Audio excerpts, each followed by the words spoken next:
আসসালামু আলাইকুম everyone, cooking আর recipe চ্যানেলে আরেকটি পর্বে আপনাদের সবাইকে ওয়েলকাম জানাচ্ছি। বাই দ্য ওয়ে, আজকে আমার রেসিপিতে থাকছে সরষে ইলিশের রেসিপি।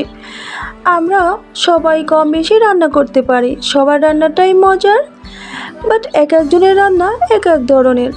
তো আজকে আমি যেভাবে রান্নাটা করলাম সেটাই আপনাদের সাথে শেয়ার করছি, সাথে রয়েছে কিছু টিপস অ্যান্ড ট্রিক্স। তো let's go to my kitchen. এখানে আমি ইলিশ মাছটাকে কুটে ধুয়ে পিস করে নিয়েছি। এরপরে আমার তৈরি করতে যা যা উপকরণ লাগছে, প্রথমে লাগছে এখানে আমি মরিচ বাটা নিয়েছি, এরপরে জিরে গুঁড়ো, হলুদের গুঁড়ো আর 4টা কাঁচামরিচ মাঝখান থেকে চিড়ে নিয়েছি। এরপরে লাগছে পেঁয়াজের কুচি, সরিষার তেল, পেঁয়াজ বাটা, সরিষা আর লাগছে টক দই। তো ফ্রাই প্যানে অয়েল দিয়ে দিলাম। প্রথমেই অয়েলটা ভালো করে গরম হওয়ার পরে পেঁয়াজ কুচিটা অ্যাড করে দিচ্ছি। আমি কোনো রকম মশলা কিন্তু সব একবারই দিয়ে দিব না, অল্প অল্প করে ধৈর্য সহকারে দিতে হবে।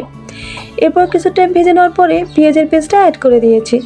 আবারও কিছু টাইম কুক করে নেওয়ার পরে কাঁচামরিচটা দিয়ে দিলাম। এরপরে কাঁচামরিচটা ভেজে নেওয়ার পরে দিয়ে দিচ্ছি সরিষা বাটা। আবারও আমি ভালো করে কিছু টাইম কুক করে নেব। এরপর দিয়ে দিলাম টক দই। টক দইটা আলতো হাতে নিয়ে দিতে হবে, না হয় ফেটে যেতে পারে। এরপরে আমি এখানে মরিচ বাটা নিয়েছি, জিরে গুঁড়ো, হলুদের গুঁড়ো, সবগুলো উপকরণ ঢেলে দিলাম। মরিচ বাটায় কিন্তু এর স্বাদ আরও দ্বিগুণ বাড়িয়ে দেয়। এরপর দিয়ে দিলাম স্বাদ মতো লবণ। সবগুলো উপকরণ দিয়ে ভালো করে কষে নেওয়ার পর দিয়ে দিচ্ছি টমেটো সস। আপনারা চাইলে টমেটো কেচাও দিতে পারেন, কিংবা এটা স্কিপও করতে পারেন, আমার কাছে ভালো লাগে তাই অ্যাড করে দিলাম। এরপরে দিয়ে দিচ্ছি পানি। পানিটা বলক ওঠার পরেই মাছগুলো ছেড়ে দিতে হবে। তো আমার পানিটা এ পর্যায়ে বলক উঠে গেছে, আমি কাঁচা মাছগুলো ছেড়ে দিয়েছি। আমি কিন্তু মাছটা ফ্রাই করিনি, আপনারা কিন্তু ফ্রাই করবেন না, এতে করে ইলিশ মাছের স্মেলটা নষ্ট হয়ে যাবে।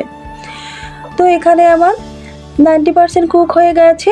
এ পর্যায়ে আমি মাছটা এক সাইড থেকে অপর সাইডটা উল্টে দিলাম। ইভেন আর 10-15 মিনিট কুক করে নিয়েই আমার রান্নাটা একদমই রেডি। অলমোস্ট আমার রান্নাটা হয়ে গেছে। এ পর্যায়ে মাছগুলো ঢেলে নিচ্ছি।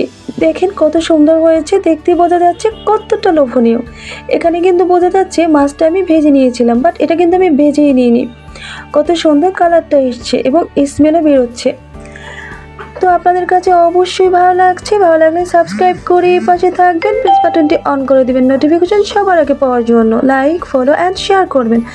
অবশ্যই ভিডিওটা সম্পূর্ণ না টেনে সম্পূর্ণ দেখবেন, বাসায় একবার না হলেও এটা ট্রাই করবেন। তো আবারও দেখা হবে নিউ রেসিপি নিয়ে। তো আজকের মধ্যে এখানেই বিদায় নিচ্ছি। আল্লাহ হাফিজ।